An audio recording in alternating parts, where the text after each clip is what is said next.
Hello everyone, welcome to my YouTube shorts. তো সেদিনকে রাত্রিবেলা আলুর দম প্রথমবার বানালাম বরের আবদারে। তো সমস্ত সবজি সমস্ত কিছু কেটে নিয়েছিলাম।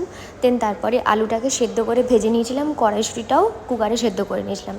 দেন তারপর এখানে কিছু আলু ভাজলাম। দেন তারপরে পেঁয়াজটা আগেই মানে মানে কী বলবো ভেজে নিয়েছি, আলু ভাজার আগেই পেঁয়াজটা ভেজে নিয়েছি। তো তারপরে গ্যাসটা অফ করে রাখলাম।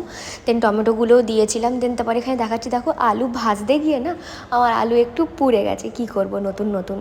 তো যাই হোক, পেঁয়াজ টমেটো কাঁচা লঙ্কা কড়াইশুঁটি দিয়ে দিলাম। দেন আদা রসুন পেস্টও দিলাম, লঙ্কার গুঁড়ো হলুদ গুঁড়ো যত মশলা ছিল, ধনে গুঁড়ো জিরে গুঁড়ো সমস্ত কিছু দিয়ে কমপ্লিট করলাম।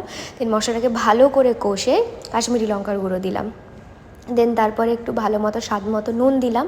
দেন জল দিতে হবে, জল দিয়ে ভালো করে কষে নিয়েছি। দেন তারপরে আলুর দমটা কষা কষাই করতে হবে, তাই এরকম কষতে কষতে এরকম একটা রঙ এসেছিলো। তো ফাইনাল এটা হয়েছিল, দারুণ হয়েছিল খেতে। দেখা হচ্ছে নেক্সট মিনিট ব্লগে, বাই।